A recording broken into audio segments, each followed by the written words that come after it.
अगली मौत किसकी। संजीव अपने दोस्तों राघव और प्रतीक के साथ बियर बार में बैठकर बियर पी रहा था। संजीव आज बहुत खुश लग रहा था। अरे यार, आज की पार्टी में तो मजा आ गया।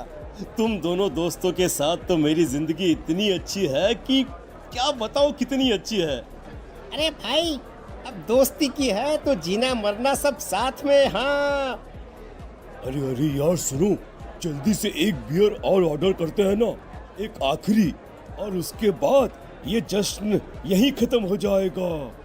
अरे हाँ, क्यों नहीं। वेटर, जल्दी से 2 बियर की बोतल लेकर आओ।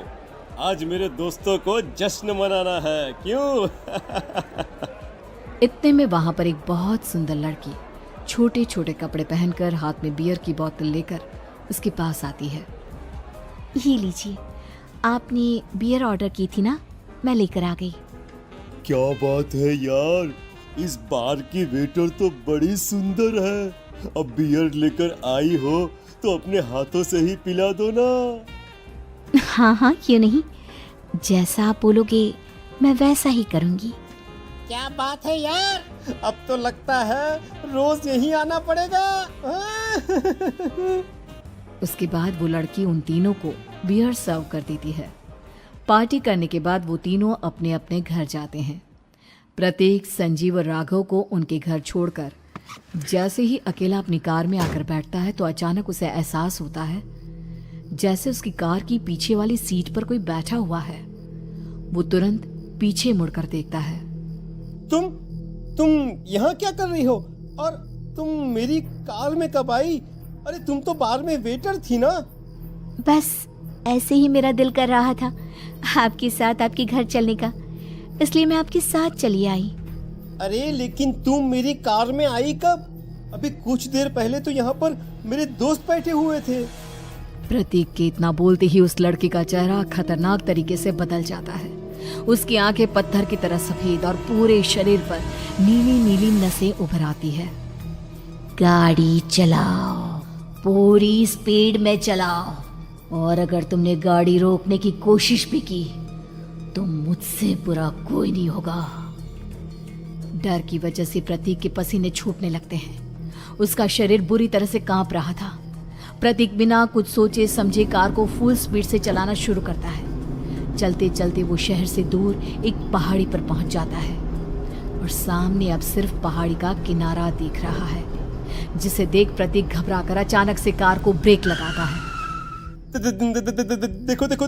देखो, मुझे छोड़ दो मुझे। अगर मैंने गाड़ी जरा सी भी आगे बढ़ाई तो हम दोनों नीचे गिरकर मर जाएंगे। ये तो तुम्हें पहले सोचना चाहिए था ना। अब कुछ नहीं हो सकता।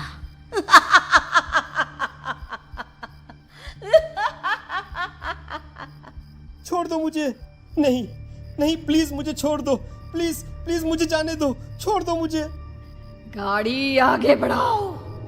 और तभी अचानक से बिना प्रतीक के स्टार्ट किए उनकी कार आगे बढ़ती है और गहरी खाई में गिर जाती है। उसके चीखने की आवाजें चारों तरफ सुनाई देती है।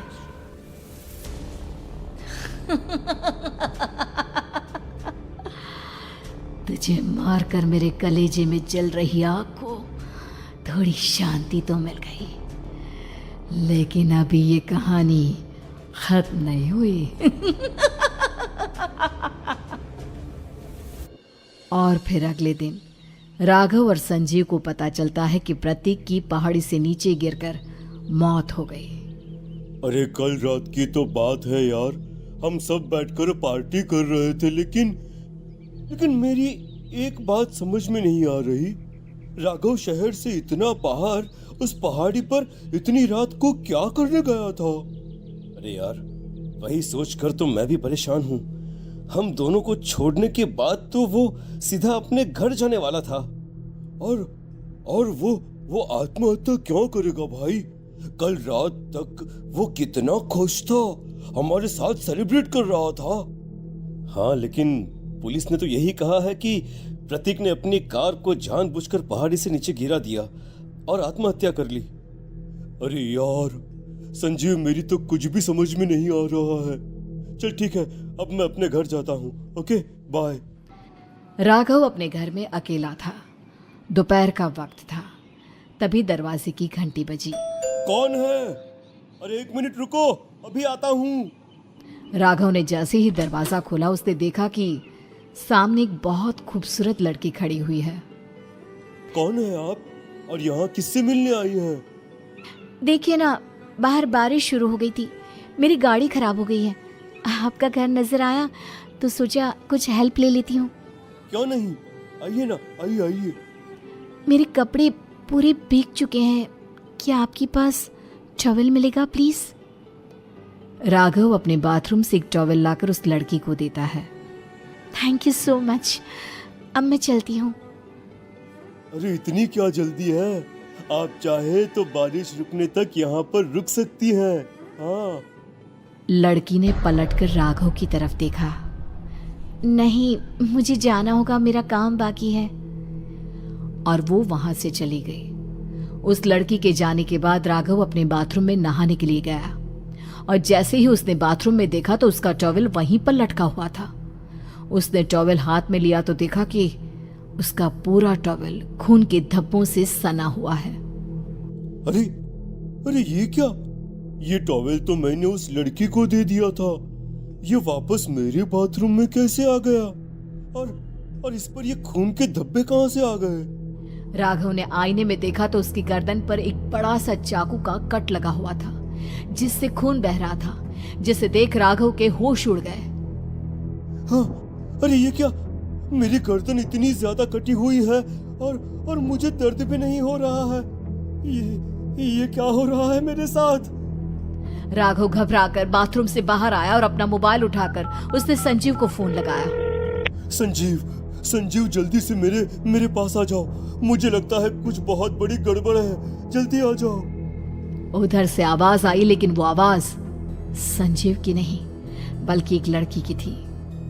कुछ अजीब नहीं हुआ है, बस तुम्हारी मौत तुमसे मिलने आई थी और तुम्हें मारकर चली गई। अब तुम इस दुनिया का हिस्सा नहीं हो राघव, इसलिए तुम्हें अपनी गर्दन के कटने का दर्द भी महसूस नहीं हो रहा। नहीं, ऐसा नहीं हो सकता, ऐसा नहीं हो सकता। कौन हो तुम? तुम्हारी मौत। अब संजीव के पास खबर पहुंचती है कि राघव ने अपने ही घर में चाकू से गर्दन काटकर आत्महत्या कर ली। ये सुनने के बाद संजीव के होश उड़ गए। वो पसीने से तरबतर हो गया और एक अनजाना डर अब उसके दिल को सताने लगा। संजीव के साथ ही उसका एक छोटा भाई राजीव भी रहा करता था। अपने भाई को इस तरह परेशान देखकर राजीव उसके पास आया। अरे भैया, क्या हुआ भैया? आप इतने घबराए हुए क्यों लग रहे हैं? प्रतीक और राघव की मौत, मेरा मतलब मेरी कुछ समझ में नहीं आ रहा भाई। अचानक से मेरे दोनों दोस्तों ने आत्महत्या क्यों कर ली? अरे वो तो मेरी भी समझ में नहीं आ रहा है भैया। हाँ, हो सकता है कि कोई परेशानी होगी और इसीलिए उन्होंने ऐसा किया होगा। हाँ, लेकिन दोनों की जिंदगी में एक साथ परेशानी और दोनों का इतनी खतरनाक तरीके से आत्महत्या करना, कहीं ऐसा तो नहीं मैं भी मर जाऊंगा? अरे आप ऐसी बातें क्यों कर रहे हैं भैया?